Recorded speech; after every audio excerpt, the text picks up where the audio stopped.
साथियों, कैसे हो आप सभी। उम्मीद करता हूँ सब अपनी पढ़ाई कर रहे होंगे और सब बढ़िया होंगे। और वीडियो में आगे बढ़ें, वीडियोस को आप पहले लाइक कर दीजिए एक बार, और अगर चैनल पर पहली बार आए हैं तो चैनल को सब्सक्राइब करके जाइएगा। तो स्टार्ट करते हैं हम पहला क्वेश्चन।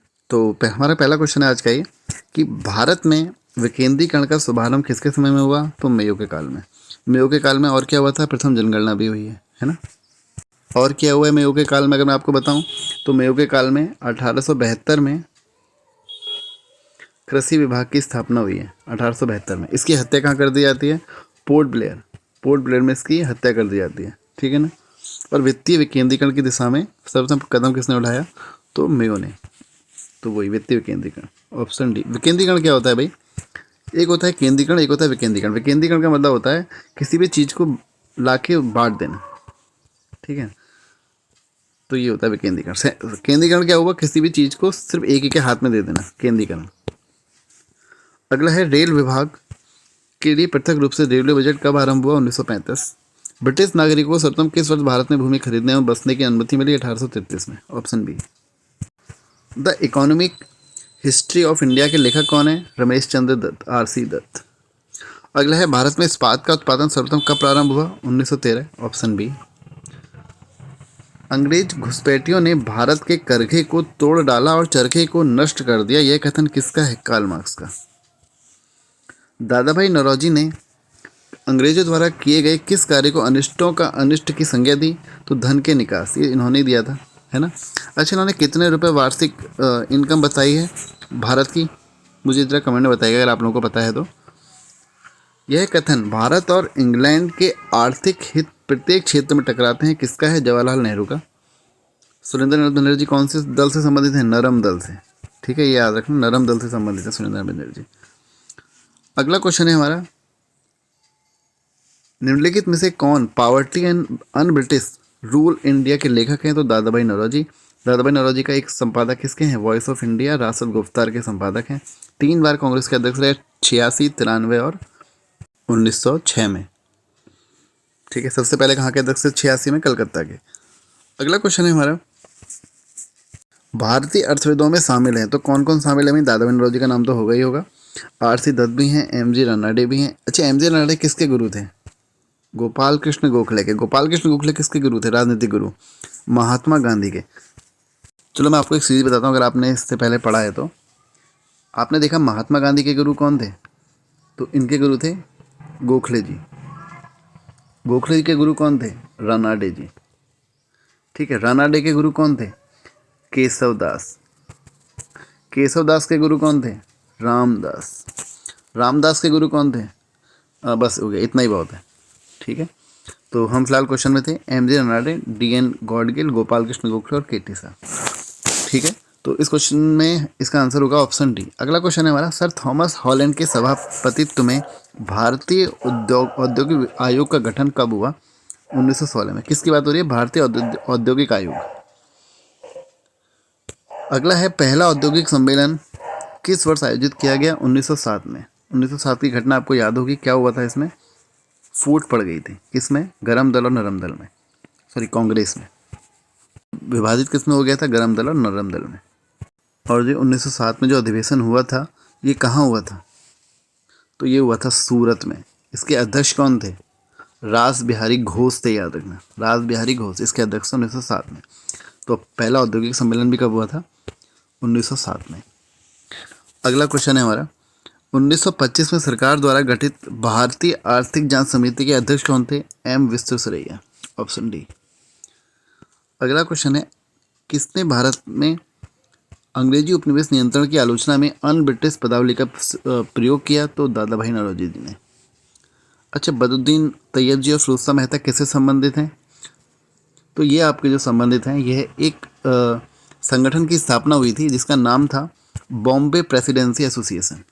क्या नाम था, बॉम्बे प्रेसिडेंसी एसोसिएशन, जिसकी स्थापना हुई थी 1885 में। तो उसमें कौन कौन से, फिरोज शाह मेहता थे एक, बदरुद्दीन तैयब जी थे, और एक नाम और याद रखना है, के टी तेलंग करके। तो ये 3 लोग इसमें शामिल थे। जो इसकी स्थापना हुई थी वो कहाँ हुई थी, मुंबई में। अगला क्वेश्चन है हमारा, भारत में प्रथम रेलवे लाइन। अच्छा, रेलवे लाइन आपको याद है, ये समझ में आ जाएगा कौन है, डलहौजी। पूरा क्वेश्चन पढ़ लेते हैं। रेलवे लाइन किस ब्रिटिश गवर्नर के समय बिछाई गई? तो डलहौजी। कर्जन के समय क्या हुआ था?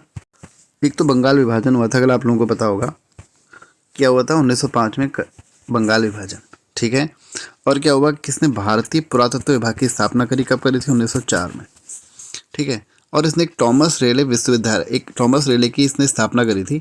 और वो जो आयोग था वो किससे संबंधित था? विश्वविद्यालय आयोग से संबंधित था। कब करी थी? 1902 में टॉमस रेले की अध्यक्षता में इसकी स्थापना हुई थी, ठीक है। और एक अधिनियम भी पारित हुआ था इसके समय में, जिसका नाम है 1904 में भारतीय विश्वविद्यालय अधिनियम, ठीक है। तो ये कुछ इससे संबंधित है। अगर हम बात करें उसके बाद वेलेजली की, तो वेलेजली आपको एक तो पता ही होगा, सहायक संधि का जन्मदाता यही था। कौन? वेलेजली। इसका जो टाइम पीरियड है वो है 1798 से 1805, ठीक है। सहायक संधि था। और अपने आप को कौन क्या कहता था बताइए?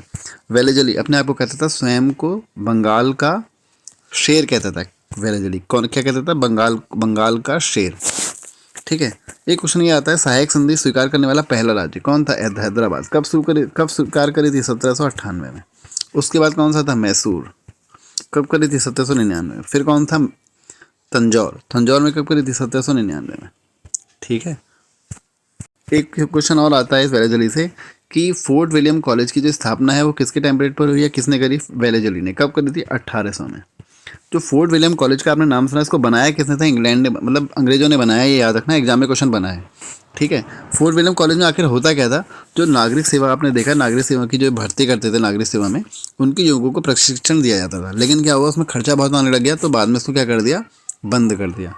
अब लिटन के बारे में अगर हम पढ़ें तो एक तो लिटन ने क्या किया था? 1878 में अकाल आयोग की स्थापना करी, ठीक है। उसके अध्यक्ष कौन था? रिचर्ड स्टेची कौन थे? इसके अध्यक्ष थे।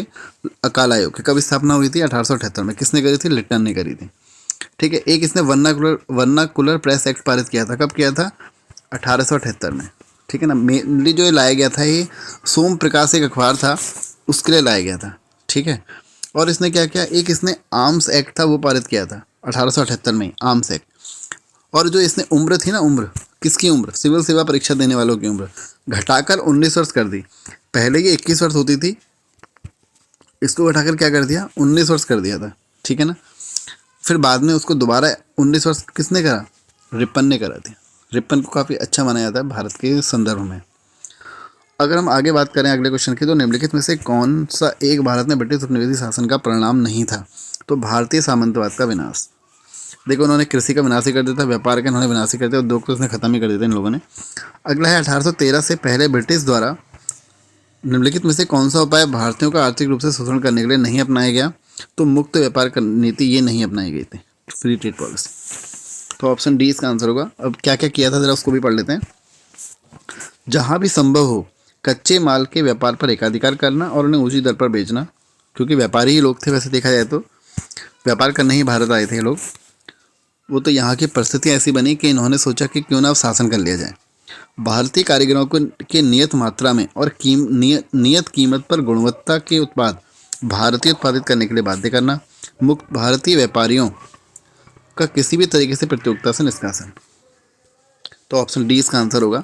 ये नहीं किया था इन्होंने। बस अगले वीडियो में वीडियो को लाइक और चैनल को सब्सक्राइब जरूर करिए। Thank you.